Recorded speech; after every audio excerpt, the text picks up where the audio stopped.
Yangi bosqich boshlandi. AQSh markaziy qo'mondonligi tan oldi. Yaqin Sharqda 3 aviatashuvchi faol katta to'qnashuvga tayyorlanmoqda. Washington yangi o'yin boshladi. Caroline Leavitt ilgarilashni tasdiqladi. AQSh Eron bilan yashirin strategik kelishuvga yaqinlashmoqda. Gulnora Karimova bo'yicha kutilgan xabar e'lon qilindi. AQSh strategiyasi o'zgarmoqda. Donald Trump Eronga yadro zarbasini beradimi? O'zbekiston ichida keskin burilish. Shavkat Mirziyoyev boshqaruvdagi suslikni fosh qildi.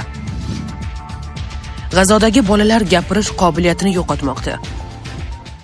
Sedanachi kompaniyasidan erkaklar uchun maxsus mahsulot. Prostamix erkaklar salomatligi uchun tabiiy yechim. Agar sizni prostata shamollashi, ichki diskomfort yoki turli noqulayliklar bezovta qilsa, unda Prostamix aynan siz uchun. Prostamix prostata faoliyatini qo'llab-quvvatlaydi va jinsiy zaiflik kabi muammolardan butunlay qutulishga yordam beradi. Eng muhimi, natijasini birinchi haftadayoq sezasiz. Batafsil ma'lumot olish uchun 55lik kodi bilan 503 2200 raqamlariga sim qoqing. Yangi bosqich boshlandi. AQSh markaziy qo'mondonligi tan oldi. Yaqin Sharqda 3 aviatashuvchi faol katta to'qnashuvga tayyorlanmoqda. Avvalo AQSh harbiy jihatdan keskin signal berdi. 12 ta F-18 qiruvchi samolyoti Birlashgan Arab Amirliklariga yetib bordi. Bu oddiy joylashuv emas, bu keng ko'lamli operatsiya tayyorgarlik belgisi. Bundan ham muhimrog'i, AQSh markaziy qo'mondonligi so'nggi 30 yilda ilk bor Yaqin Sharqda bir vaqtning o'zida 3 ta Amerika aviatashuvchi kemasi harakat qilayotganini tasdiqladi. Bu to'liq harbiy bosim arxitekturasi shakllanayotganini anglatadi. Shu fonda Anvar Gargash ochiq bayonot bilan chiqdi. Uning fikricha, Eron endi mintaqa uchun uzoq muddatli asosiy tahdid sifatida qaralmoqda. Bu esa Fors ko'rfazi davlatlarining pozitsiyasi tobora qat'iylashayotganini ko'rsatadi. Washington esa ritorikani yanada kuchaytirdi.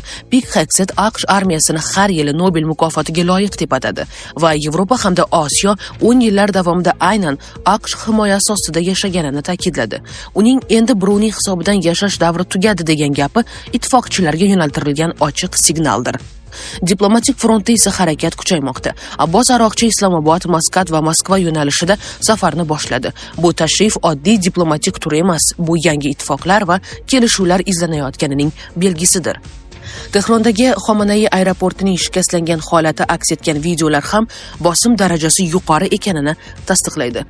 Boshqa tomonda Benyamin Netanyahu operatsiyadan so'ng siyosiy maydonga qaytdi va darhol tashabbusni qo'lga oldi. U Donald Trump bilan telefon orqali gaplashib, Livan bilan tarixiy tinchlik jarayoni boshlanganini e'lon qildi. Shu bilan birga u Hizbulloh bu jarayonga to'sqinlik qilayotganini ham tasdiqladi. Isroil ichidagi boshqa bayonotlar esa yanada keskinroq. Betsalel Smotrich g'arbiy sohildagi kengayish siyosati bevosita Trump ma'muriyati bilan kelishilganini aytdi. Bu hududiy masalalarda ham AQSh-Isroil koordinatsiyasi maksimal darajada ekanini ko'rsatadi. Washington yangi o'yin boshladi. Caroline Leavitt ilgarilashni tasdiqladi. AQSh Eron bilan yashirin strategik kelishuvga yaqinlashmoqda. Oq uy matbuot kotibi Caroline Leavitt Qo'shma Shtatlar va Eron muloqotida ilgarilash kuzatilayotganini aytdi. Leavitt AQSh delegatsiyasi Islom Respublikasi vakillari bilan muzokara o'tkazish uchun Islomobodga yo'l olishini tasdiqlagan. Muzokarachilar ro'yxatida vitse-prezident Vance yo'q, biroq Pokistonga AQSh prezidenti Donald Trumpning maxsus vakili Steve Witkoff va prezidentning kuyovi Jared Kushner uchayotgani ma'lum. Biz shubhasiz so'nggi 2 kun ichida Eron tomonidan ma'lum bir ilgarilashni kuzatmoqdamiz. Prezident eronliklarni tinglash uchun Steve va Jaredni yuborishga qaror qildi. Shuning uchun bu safar ular nima deyishini ko'ramiz, deydi Oq uy vakili. Bungacha Donald Trump Eronga nisbatan yangi bayonot berib, unda mamlakatning qolgan qismini portlatib yuborish bilan tahdid qilgan. Amerika yetakchisining so'zlariga ko'ra, Eron Hormuz bo'g'ozi yopilishini emas, balki kuniga $500 million ishlab topish uchun uning ochilishini xohlaydi. Gulnora Karimova bo'yicha kutilgan xabar e'lon qilindi. Joriy yilning 27-aprel kuni Shveysariya sudida O'zbekistonning birinchi prezidenti Islom Karimovning to'ng'ich qizi Gulnora Karimovaga oid pul yuvish va boshqa jinoyatlarga oid sud ishi boshlandi. Bu voqea qariyb 20 yil avval boshlangan. Markazda O'zbekistonning birinchi prezidentining qizi Gulnora Karimova turibdi. Shveysariya bosh prokuraturasi davosiga ko'ra, u O'zbekiston bozoriga kirmoqchi bo'lgan telekommunikatsiya kompaniyalaridan pora undirish bilan shug'ullanuvchi idora deb nomlangan keng tarmoqli tarmoq tuzganlikda ayblanmoqda. Ushbu tarmoq ko'p yillar davomida faoliyat yuritib kelgani aytiladi. 2012-yilda Bosh prokuratura Karimova va uning biznes sherigiga nisbatan jinoiy ish ochgan. Ular korrupsiya jinoiy tashkilotda ishtirok etish va pul yuvishda ayblanmoqda. 2015-yilda Jenevadagi Lombard Odier xususiy bankining sobiq xodimi tergov ostiga olingan. U 2008-2012 yillar davomida idoraga aloqador shaxslar uchun bank hisoblari ochish va boshqarish orqali mablag'larning kelib chiqishini yashirishga yordam berganlikda ayblanmoqda.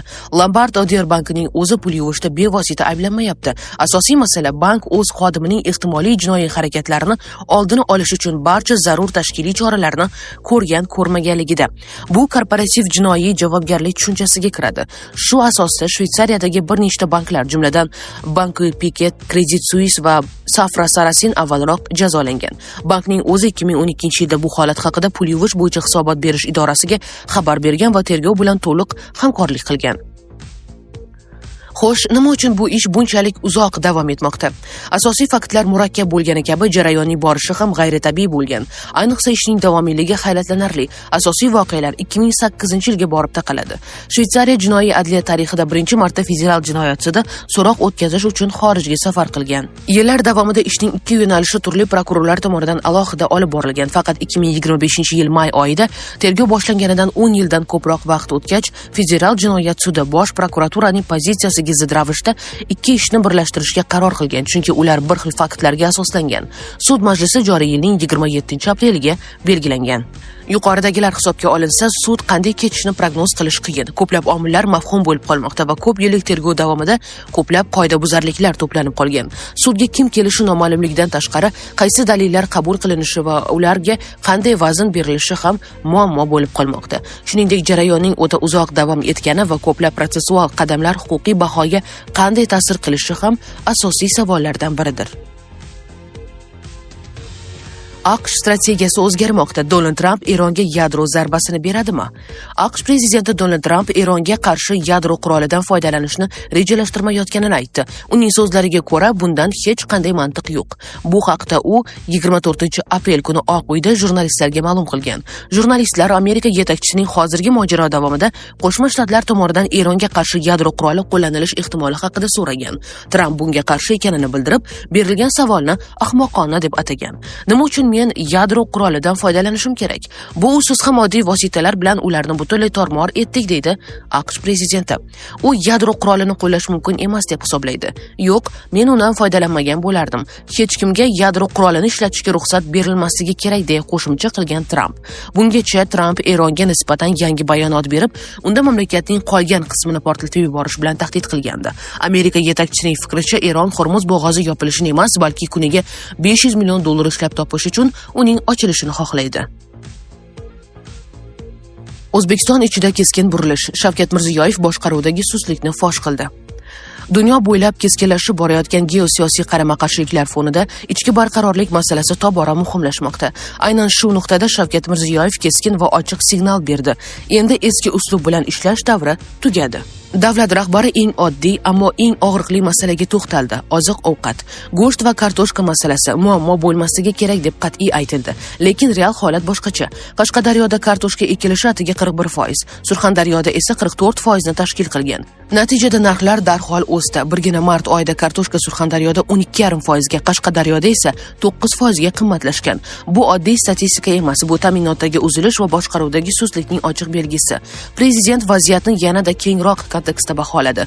Uning ta'kidlashicha, global ziddiyatlar, yetakchilik uchun kurash va kuchlar qayta taqsimlanayotgan hozirgi davrda dunyo endi sokin bo'lmaydi. Demak, har bir rahbar nafaqat ish uslubini, balki fikrlash tarzini ham o'zgartirishi shart. Shu fonda hududlardagi real muammolar ochiq tanqid qilindi. Nurafshon shahri va G'uzor, Narpay, Urganch, Yangiyo'l, Chinoz tumanlari hokimlari ogohlantirildi. Ayniqsa Nurafshon hokimi bilan bog'liq holat keskin misol bo'ldi. 2 yil davomida qurilishni boshlay olmagan tadbirkorga yordam berish o'rniga muammo qayerdan prezident darajasiga chiqib ketganini qidirgani fosh qildi. Bu esa bitta narsani ko'rsatadi. Muammoni hal etish o'rniga uni yashirishga urinayotgan tizim hali ham mavjud. Yana 13 ta tuman: Qamashiq, Qarshi, Mirishkor, Arnasoy, Sharof Rashidov, Yangiobod, Navbahor, Kosonsoy, Qumqo'rg'on, Furqat, Shovot, Shayxontohur, Sergeli sanoat rejalarini bajara olmagani uchun jazoga tortilishi belgilandi. Endi har bir korxonaga borib eksport va ishlab chiqarish muammolarini joyida hal qilish topshirildi. Oldinga qo'yilgan vazifa ham aniq: qisqa muddatda ishlab chiqarishni 25 trillion so'mga, eksportni esa 1 milliard dollarga yetkazish. Energetika sohasi esa alohida og'riqli nuqta sifatida ko'rsatildi. 44 ta tumanda elektr yo'qotishlari 20% dan oshgan. Prezident bunday rahbarlarni zudlik bilan almashtirish, o'rniga yosh kadrlarni qo'yish va yo'qotishlarni kamida 2 barobar qisqartirish bo'yicha KPI joriy etishni talab qildi. Shu bilan birga bu yil 5 milliard kilovat elektr va 3,5 milliard kub metr gazni tejash majburiy vazifa sifatida qo'yildi. Bu resurslar ustidan nazorat kuchaytirilayotganini anglatadi. Yig'ilishda yana bir keskin ibora yangradi. Quruq oylik olib o'tirganlar ham, ishlaganlar ham bitta poyezdda ketmoqda. Bu nafaqat tanqid, balki tizim ichidagi adolatsizlikka berilgan ochiq signal.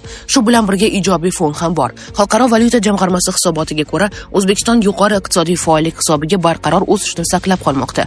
Yana bir muhim ko'rsatkich, mamlakat iqtisodiy erkinlik indeksida 14-pog'onaga yuqorilab, ilk bor mo'tadil erkin iqtisodiyotlar qatoriga kirdi. G'azodagi bolalar gapirish qobiliyatini yo'qotmoqda. G'azoda 5 yoshli Jad Zohud uyi yaqinidagi kuchli portlashdan so'ng to'satdan gapirmay qoldi. U bunday holatga tushgan yagona bola emas. Mutaxassislar G'azo bo'ylab urush jarohatlari yoki psixologik travma tufayli tildan qolayotgan bolalar soni ortayotganini xabar qilmoqda. Ayrim bolalar bosh jarohatlari, nevrologik shikastlanish yoki portlash to'lqini ta'siri sababli gapira olmay qolgan. Boshqalarda esa jismoniy jarohat yo'q. Ularning sukunati qayta duch kelingan zo'ravonlik oqibatidir. Bu bolaning muloqot qilish qobiliyatini falaj qilib qo'yadi.